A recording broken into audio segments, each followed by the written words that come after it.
E olha só, o amigão que a tia Nália trouxe hoje, ele veio aqui para dar as boas-vindas, tá? Para essa nossa aula de ciências, que nós vamos falar sobre os animais, tá? E eu sei que vocês também têm muitos bichinhos por aí, porque a tia já viu, né, por fotos que alguns mandaram no WhatsApp. Mas antes da gente começar essa aula super legal, a tia quer saber como é que você está agora nesse momento. Você escolheu um bom lugar para estudar? Tá em um local arejado, silencioso? Ótimo, excelente. O horário dos nossos estudos é um horário importante, por isso merece uma atenção, né? Merece um local adequado que contribua para a sua concentração. E hoje a tia quer convidar você a fazer uma viagem no mundo dos animais. Vamos lá? Iniciando então o nosso módulo 4 sobre o assunto dos animais, né? Inclusive a tia tinha até sugerido para vocês aí uma live sobre o passeio no Zoológico de São Paulo, lá no YouTube, que foi bem interessante. Muitas pessoas assistiram e disseram pra tia que gostaram. Eu também assisti e gostei muito. E hoje nós vamos ver outras informações também sobre os animais.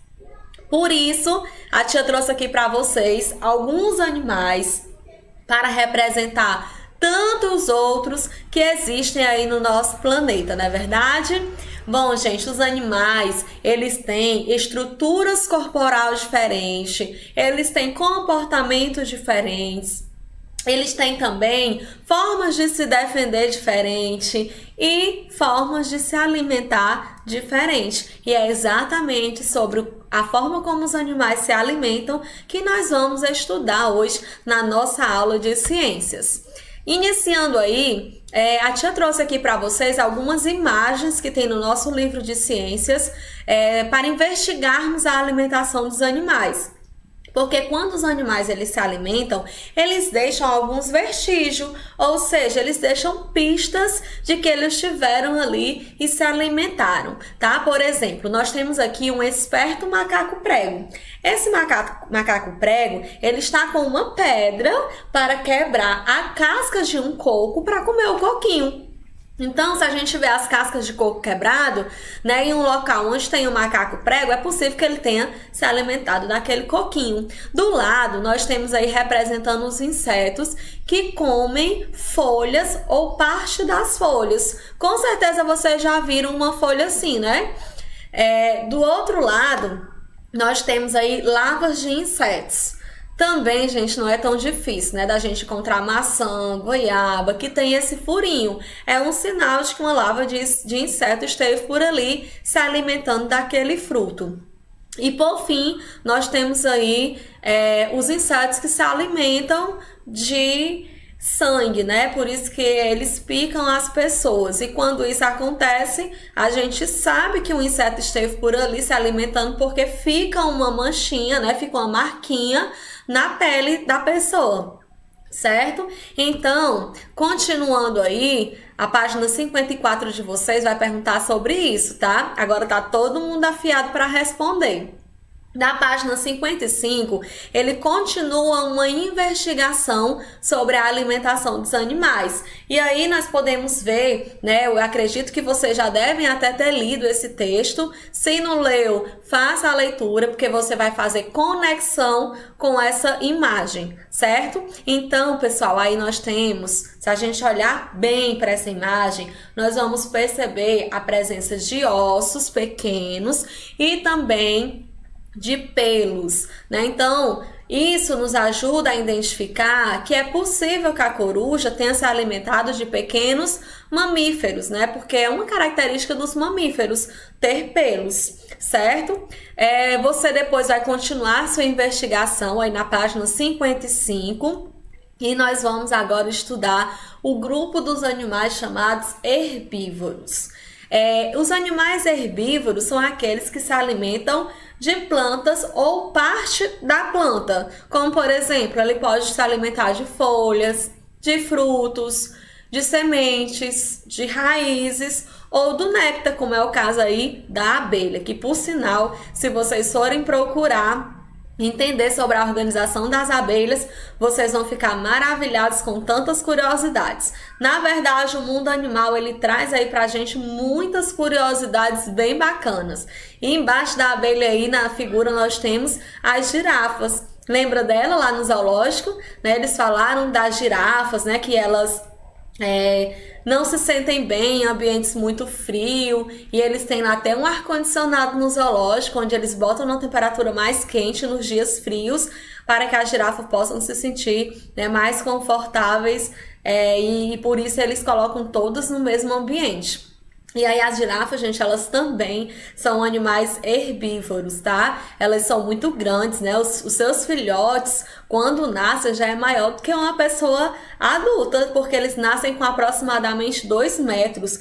Por isso que lá no zoológico nós vimos um local onde elas bebem água, né? Num canto bem alto, né? Porque as girafas, elas são bem altas, tá?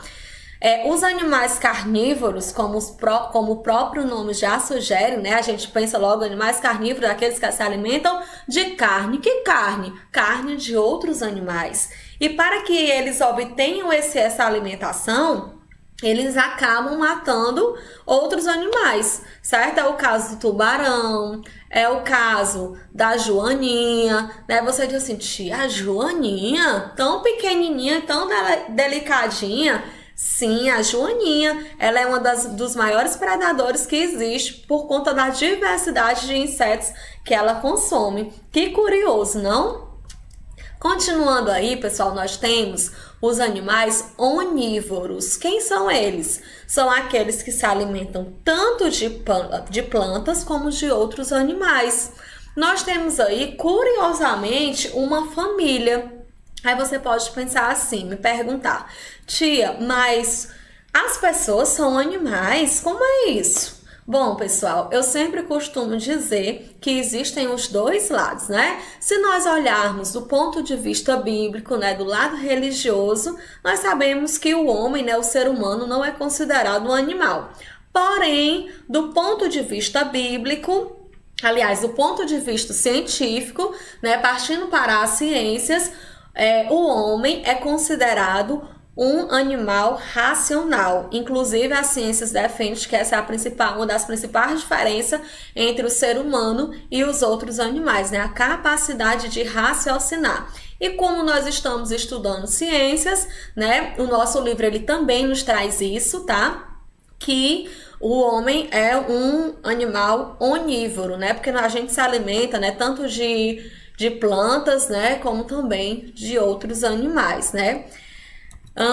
Por último, nós temos aí os animais detritívoros. Esses animais, pessoal, são aqueles que se alimentam de restos de plantas e de animais que estão em decomposição. Eles também podem se alimentar da fezes de outros animais, como por exemplo a mosca, né? Nós temos também um exemplo desses animais, a hiena e o urubu-rei, que curiosamente ele tem esse nome porque ele é um dos maiores, né, e também mais coloridos urubu que existe aqui no Brasil. Fora isso, gente, ele também é considerado o urubu-rei, porque quando eles estão se alimentando, se tiver outros urubus por lá, eles respeitam a hierarquia, certo? É como se o urubu-rei estivesse lá no topo, e aí eles deixam o alimento para o urubu-rei, né? Eles não vão lá disputar entre si. Por último, pessoal, a tia quer falar aqui para vocês sobre um assunto de alimentação e sobrevivência. Nesse assunto aqui, nós temos 2 animaizinhos representando aqueles animais que possuem uma alimentação restrita. O que é isso? Limitada, reduzida. Eles não podem comer tudo. Esse primeiro animalzinho que vocês estão vendo aí é uma jacutinga, que ela se alimenta principalmente dos frutos do palmito jussara, que é uma espécie de palmeira que é retirado o palmito. Então ela depende, tá, dessa planta para ela se alimentar, para ela sobreviver. Do outro lado, tão fofinho, nós temos aí esse ursinho panda, né? Eles se alimentam de bambu. Tá? Eles precisam dessa planta para eles se alimentarem, porque senão eles podem entrar em extinção, né? Por exemplo, em um local onde está tendo muito desmatamento de bambu e tem a presença de urso-panda lá. Isso, gente, pode prejudicar os urso-panda, porque eles não se alimentam de outra coisa, eles se alimentam exclusivamente disso, certo? Por isso que fala de alimentação e sobrevivência, ok? Eu sugiro para vocês que deem uma lidinha aí no álbum de ciências de vocês, da página 59, tá falando sobre um tipo de mariposa e é uma informação bem interessante. Foi muito bom estar com vocês nessa aula. Próxima aula nós vamos aprender um pouco mais sobre a alimentação das plantas e também vai ser uma aula super interessante. Um beijo para vocês e até a próxima aula.